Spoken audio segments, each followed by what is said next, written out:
दाते, जो मैंगलोर शहर में पला बड़ा था, पुट्टुर जिले में बसे अपने गांव में पहली बार जा रहा था।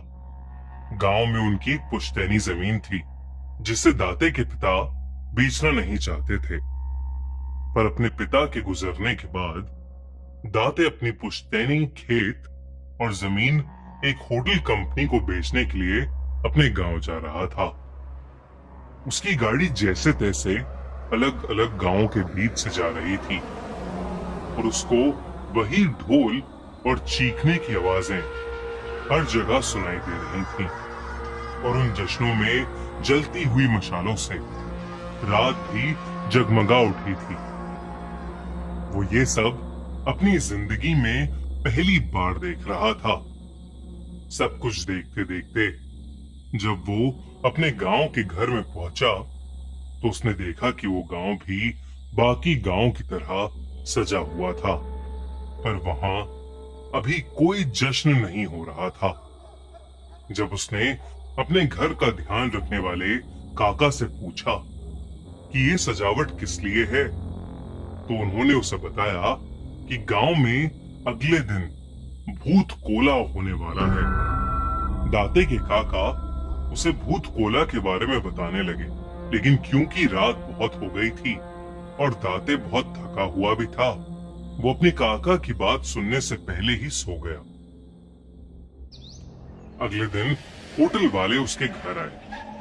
होटल वालों को अपनी जमीन दिखाने के बाद उन्हें विदा करके वो शाम को प्रॉपर्टी के पेपर्स पर साइन कर ही रहा था जब उसे फिर से वही ढोल और चिल्लाने की आवाजें आने लगी। दाते ने जब अपने कमरे की खिड़की से बाहर देखा तो उसे कुछ अजब सा ही माहौल दिखा।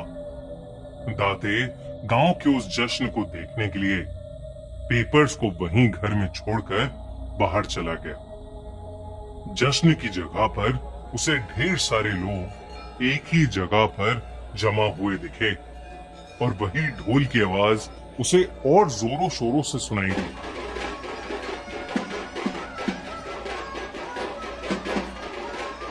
दाते वहां जाकर चुपचाप भीड़ में पीछे खड़ा सब देख रहा था जब उसे दिखा कि रंग बिरंगे कपड़ों में एक आदमी उसकी तरफ पीठ करे भीड़ के बीचों बीच कांप रहा था और एक अजीब सा डांस कर रहा था और सब लोग उसी के सामने हाथ जोड़े उससे अलग अलग चीजें पूछ रहे थे।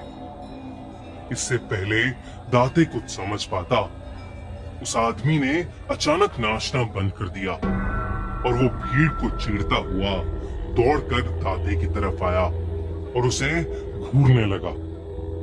दाते उस आदमी को इतनी पास से देखकर बुरी तरह घबरा गया। उस आदमी के पूरे मुंह पर पीला रंग था और उसके शरीर पर ढेर सारे गहने और सर के ऊपर एक जंगली सुअर का मुखौटा था जो उस आदमी को और भी ज्यादा अजीब बना रहा था। वो आदमी कई देर तक दाते को घूरने के बाद एकदम से चिल्लाया, इतनी तेज कि दाते की रूह कांप उठी। वो आदमी दाते पर चिल्लाने के बाद वहां से कहीं जंगल की तरफ भाग गया। ये देखकर सब गांव वाले दाते की तरफ मुड़े और सबके चेहरे पर उसे एक अजीब सा डर दिखाई देने लगा था। सब लोग दाते को चेतावनी देने लगे कि उसके साथ कुछ बुरा होने वाला है और उसे अब अपना हर एक कदम संभाल कर उठाना चाहिए। दाते इस सब को गांव वालों की बकवास और अंधविश्वास समझकर हंसने लगा और वापस अपने घर चला गया।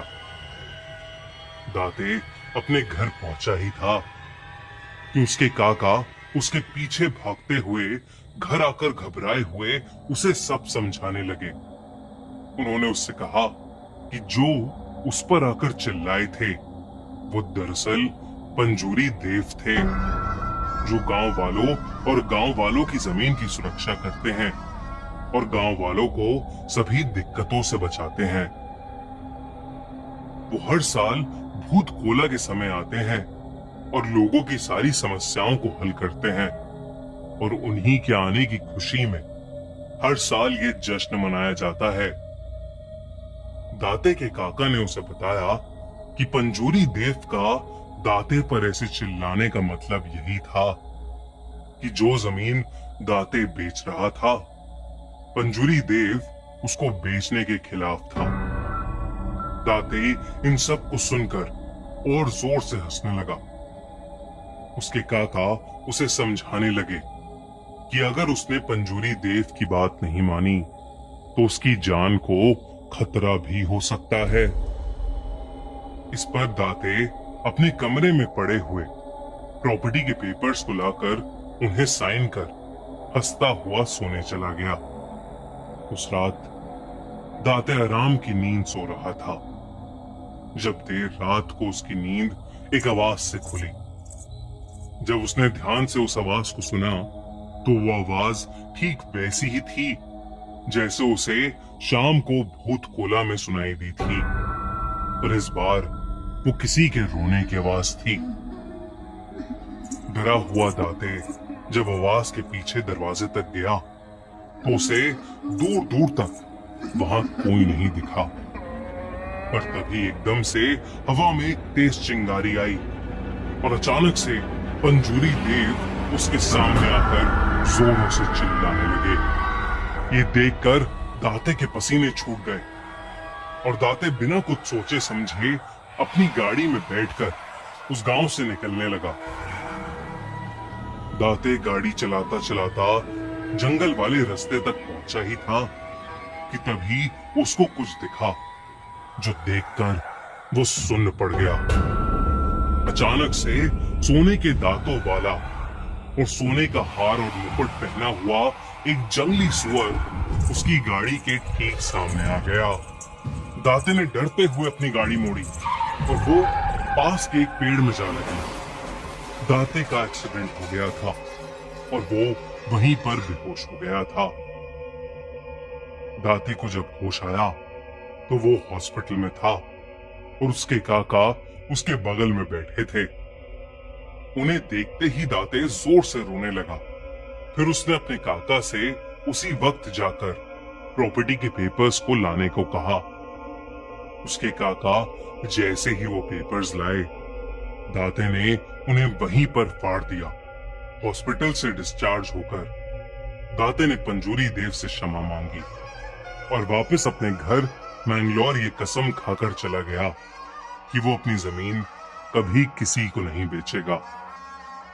पता नहीं कि दाते के साथ जो घटा वो सब किसी देव की माया थी या कोई इत्तेफाक, पर जो भी था अपने इस भयानक एक्सपीरियंस को कभी नहीं भूल पाएगा।